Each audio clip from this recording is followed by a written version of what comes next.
जय श्री राधे कृष्ण। दोस्तों, गीता में श्री कृष्ण ने अर्जुन को जीवन का सही मतलब समझाया है। आप भी अगर कभी जीवन की उलझनों में खो जाते हैं तो आपको कृष्ण के गीता ज्ञान के इन उपदेशों को जरूर पढ़ना चाहिए। कई बार जीवन में ऐसा ही होता है जब हम रिश्तों की उलझनों में इतने उलझ जाते हैं कि हमें इस दुनिया को छोड़कर कहीं भाग जाने का मन करता है। ऐसे में आपको एक बार श्रीमद् भागवत गीता में वर्णित भगवान श्री कृष्ण के उपदेश जरूर पढ़ने चाहिए। आइए जानते हैं जीवन बदलने वाले गीता के ज्ञान को। आंतरिक शांति एक ऐसी दिव्य अनुभूति है जिसमें आपके दिमाग से न खत्म होने वाला शोर एक दिन मिट जाता है। जब आप अपने दिमाग पर नियंत्रण रख लेते हैं तो आप अपनी इंद्रियों को भी नियंत्रण कर लेते हैं। इसके बाद आप अपनी मर्जी से वह सभी काम कर पाते हैं जिसमें आपका और समाज का हित छुपा होता है। आंतरिक शांति एक ऐसी भावना है जिसमें आनंद की चरम सीमा पर होता है और आपके अंदर और पाने की लालसा समाप्त हो जाती है। जिन लोगों ने वासना और अहंकार को छोड़कर केवल समाज की भलाई के लिए सोचा है और जिसमें लोगों को माफ करने का गुण है, वह मनुष्य ही योगी है। ऐसा योगी मृत्यु से पहले ही इस धरती पर मोक्ष को प्राप्त कर लेता है। योगी घटनाओं से सीखता है और आगे बढ़ जाता है। जो अपनी नकारात्मक भावनाओं को काबू में करके संपूर्ण संसार के प्रति सहानुभूति रखता है और दूसरे लोगों की पीड़ा तक प्रत्येक जीवन के साथ होता है। जब भी आप कोई बुरा कार्य करते हो या अच्छा कार्य करते हो, आपको लगता है कि कोई नहीं देख रहा है। भगवान कहते हैं, तुम जो भी कुछ कर रहे हो मेरी दृष्टि सदैव तुम पर है, इसलिए आप यह मत समझिए कि आप अकेले हैं। भगवान आपके साथ हमेशा होते हैं। एक बात हमेशा याद रखना, इज्जत कभी इंसान की नहीं होती, इज्जत हमेशा ज़रूरत की होती है। ज़रूरत खत्म, इज्जत खत्म। जो इंसान हमेशा शिकायतों से भरा रहता है वह कभी खुश नहीं रह सकता। जो इंसान हमेशा धन्यवाद के भाव से भरा रहता है वह हमेशा खुश रहता है। उस इंसान की ज़िंदगी में आपको सुकून और शांति दिखाई देगी जो बुरे वक्त में आपको आपकी कमियां गिनाने लग जाएं। उससे ज़्यादा मतलबी इंसान कोई और नहीं हो सकता। उनसे सलाह कभी मत लेना जो उस पड़ाव पर है वह नहीं जहां तुम पहुंचना चाहते हो, क्योंकि माता पिता और गुरु के अलावा ज़्यादातर लोग आपको आपके मार्ग से भटकाने का ही सही कार्य करते हैं। मन बड़ा चमत्कारिक शब्द है। इसके आगे ना लगाने पर नमन हो जाता है और इसके पीछे ना लगाने पर यह मनन हो जाता है। इसलिए जीवन में नमन और मनन करते रहिए। जिंदगी का रास्ता बना बनाया नहीं मिलता, स्वयं को बनाना पड़ता है। जिसने जैसा रास्ता बनाया उसको वैसी ही मंजिल मिलती है। उन लोगों के सामने हमेशा खुश रहो जो आपको पसंद नहीं करते, क्योंकि आपकी खुशी उन्हें चैन से जीने नहीं देगी। अच्छी सूरत ज़्यादा मायने नहीं रखती, आपका अच्छा स्वभाव रखता है। सूरत तो उम्र के साथ बदल जाती है, लेकिन अच्छा स्वभाव आपका ज़िंदगी भर साथ देगा। ज़िंदगी का यही कड़वा सच है कि जब तक आपके पास पैसा होता है तब हजारों लोग आपको पहचानते हैं, आपके साथ दोस्ती करना चाहते हैं। अगर यही पैसा चला जाए तो आपको कोई नहीं पहचानने का। जब को लोग सुख और दुख में साथ देने का वचन देते हैं वह भी छोड़कर चले जाएंगे। दोस्तों, कभी कभी हम जो सुनते और समझते हैं वह पूरी तरह सत्य नहीं होता। आपने कई महापुरुषों की बातें सुनी होंगी, कई बुद्धिमान पुरुषों और गुरुदेव की बातें सुनी होंगी। उनका कहना यह होता है कि संसार जीवन मोह और माया से भरा हुआ है। हमारे रिश्ते, हमारा धन, हमारी इच्छा, ये सब बस माया जाल है और जीवन का असली लक्ष्य मोक्ष है, मुक्ति है। हमें आध्यात्मिक जीवन की ओर बढ़ना चाहिए। जब भी आप उनकी बातें सुनते हैं तो आपके मन में एक प्रश्न उठता है और वह प्रश्न ये है, क्या हमारा संसार जीवन जीना व्यर्थ है? क्या हमें केवल आध्यात्मिक जीवन जीना चाहिए?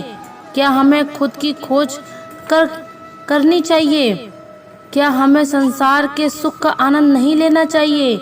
जो लोग इस संसार जीवन में फंसे हैं, क्या उनका जीवन पूरी तरह से व्यर्थ है? किसी को अपने माता पिता के लिए धन कमाना है तो कोई अपने परिवार को सुखी देखना चाहता है, कोई अपने बच्चों की चिंता में दुखी है तो कोई अपने लिए कुछ करना चाहता है, नाम कमाना चाहता है, कोई अपनी प्रेमिका को खुश रखना चाहता है, कोई अपने प्रेमी को ना चाहता है, कोई बड़ा आदमी बनना चाहता है तो कोई राज करना चाहता है, कोई साधारण जीवन जीना चाहता है। इसी प्रकार हम सभी के तरह तरह के सपने हैं, तरह तरह के विचार हैं। हम सभी को अपने जीवन में कुछ न कुछ तो चाहिए ही, परंतु ये सभी बुद्ध पुरुष जब हमारे सामने आते हैं तो हमारे इन सपनों को तोड़ मरोड़ कर रख देते हैं। जब कहते हैं कि संसार जीवन व्यर्थ है और खुद को जानो, खुद को पहचानो, आध्यात्मिकता की राह पर चलो, तब उस वक्त हमारे मन में, हमारे मस्तिष्क में तरह तरह के विचार उत्पन्न होते हैं। तब हमें ये समझ नहीं आता कि आखिर हम संसार जीवन जिए या फिर आध्यात्मिक जीवन, आखिर हम क्या करें? आपके साथ भी कभी न कभी ऐसा तो हुआ ही होगा। क्या आपके भी मन में ऐसे कोई प्रश्न हैं जो आप हमें कमेंट में ज़रूर बताइएगा। चलिए आगे बढ़ते हैं और इसके पीछे की वास्तविकता को जानते हैं और इन सब के बीच हमें जीवन में संतुष्टि कैसे मिलेगी, हम पूरी तरह से खुश कैसे रह सकते हैं। क्या हमें सब कुछ छोड़कर एक बौद्ध भिक्षु की तरह सब कुछ त्याग कर आनंद मिलेगा? हमारे रिश्ते, पैसा कमाने की इच्छाएं, परिवार के साथ संबंध, हमारे दोस्त, क्या ये कुछ मायने नहीं रखते? दोस्तों, वास्तविकता तो यही है कि आप उन बौद्ध पुरुषों की बातों को अच्छी तरह से समझ ही नहीं पा रहे, क्योंकि वे कहना कुछ और चाहते हैं और आप उनकी बातों का मतलब कुछ और ही निकाल रहे हैं। आप उनकी बातों से कुछ और ही समझ रहे हैं। श्री कृष्ण कहते हैं कि उन्हें गरीबी पसंद नहीं है। आपको सफलता प्राप्त करने के लिए आर्थिक रूप से सक्षम बनाना आवश्यक है। इसका मतलब है कि जब तक आप गरीब हैं और आपके पास आर्थिक संबंधों, साधनों की सामग्री नहीं है, तब तक आप अपने आत्मा की खोज में आगे नहीं बढ़ सकते। और ठीक उसी के विपरीत संपन्नता और अमीर होना भी आपके आध्यात्मिक मार्ग की बाधा बन जाता है। कई महापुरुषों ने अपनी बातें बहुत ही सीधी और सरल भाषा में कही हैं, लेकिन हम सभी उन बातों का अर्थ कुछ और ही निकाल बैठते हैं। हम सभी उनकी बातों को समझ नहीं पाते, क्योंकि उनकी बातें रोजमर्रा की जिंदगी से बिल्कुल अलग होती हैं। वे लोग कहना तो कुछ और चाहते हैं, लेकिन हम से ज़्यादातर लोग उनकी बातों का मतलब कुछ और ही निकाल लेते हैं और उसे अपने जीवन में उतार कर हम अपना पूरा जीवन पूरी तरह से बर्बाद कर लेते हैं। परम सौभाग्यशाली वे होते हैं जिनके पास भोजन के साथ भूख भी और बिस्तर के साथ नींद भी हो, धन के साथ धर्म भी हो और विशिष्टता के साथ शिष्टता भी हो। अहंकार मनुष्य से वह सब करवाता है जो अंत में उसी के विनाश का कारण बनता है। इसलिए जीवन में जितना जल्दी हो सके अपना अहंकार त्याग दे। जीत निश्चित हो तो कायर भी जंग लड़ लेता है, बहादुर तो वे लोग हैं जो हार निश्चित हो फिर भी मैदान नहीं छोड़ते। यह रिश्ते भी अजीब हैं, बिना विश्वास के शुरू नहीं होते और बिना धोखे के खत्म नहीं होते। कई बार संबंध संदेह से भी खत्म हो जाते हैं।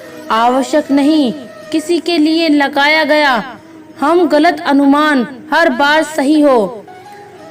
हम सब आत्माएं हैं और ये जिंदगी हमारी आत्माओं के लिए एक इम्तिहान है। अपने अंदर से अपने सबसे अच्छे स्वभाव को बाहर निकालने का प्रयास करें।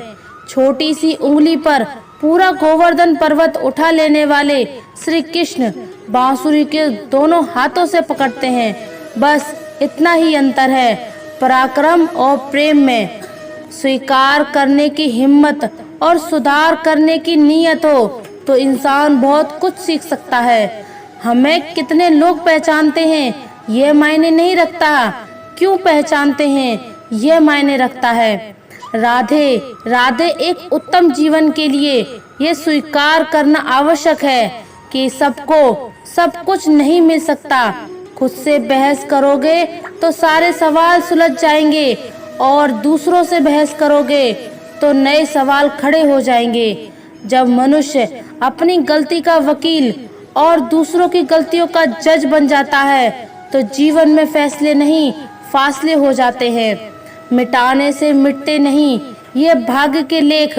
कर्म अच्छे तू करता चल फिर ईश्वर की महिमा देख। उससे मत डरो जो वास्तविक नहीं है, न कभी था न कभी होगा। जो वास्तविक है वह हमेशा था और उसे कभी नष्ट नहीं किया जा सकता। एक बार अर्जुन ने श्री कृष्ण से कहा, इस दीवार पर कुछ ऐसा लिखो कि खुशी में पढ़ो तो दुखी हो और दुख में पढ़ो तो खुशी हो। प्रभु ने लिखा, यह वक्त भी गुजर जाएगा। जाति पाति कुल धर्म बड़ाई धर्म बल कुटुंब गुण और चरित्र इन सब के होने पर भी भक्ति से रहित मनुष्य कैसा लगता है, जैसे जलहीन बादल शोभाहीन दिखाई पड़ता है। जो व्यक्ति किसी की नजर में बुरा नहीं है समझ जाना वह चालाक है और वह किसी का सगा नहीं है। रावण ने कैलाश पर्वत उठा लिया था, यह केवल शिव की भक्ति के कारण, बाकी अहंकार से तो अंगद का पांव भी नहीं उठा पाया था। जय श्री राम, तुम्हें तुम्हारे हक का एक दिन जरूर मिलेगा। लोभी को वस्तु भेंट कर, शक्तिशाली को हाथ जोड़कर, मूर्ख को सम्मान देकर और विद्वान को सच बोलकर संतुष्ट किया जाता है। सुनी सुनाई बातों पर मुझे विश्वास नहीं, क्योंकि लोग आपको वह बातें नहीं बताते जिसमें खुद गद्दार थे। उत्तरदायित्व का मतलब है कि आप जीवन में जिस भी स्थिति में हो अपनी सर्वोत्तम क्षमता से उस स्थिति का सामना करना। अपने पापों के फल से तो गंगा पुत्र भीष्म भी ना बच पाए और तुम सोचते हो कि केवल गंगा नहाने से तुम्हारे पाप धुल जाएंगे। खुद को इतना भी दिलासा मत दीजिए, क्योंकि कोई इतना भी व्यस्त नहीं होता कि उसे आपके लिए वक्त ही ना मिले। अक्सर आप उनके लिए बेवजह परेशान रहते हैं जो आपको अपनी परेशानी समझते हैं। श्री कृष्ण कहते हैं कि मनुष्य को अपने मन को बार बार समझाना चाहिए कि ईश्वर के सिवा उसका कोई नहीं है। साथ ही ये विचार करना चाहिए कि उसका कोई नहीं है, साथ ही वह किसी का नहीं है।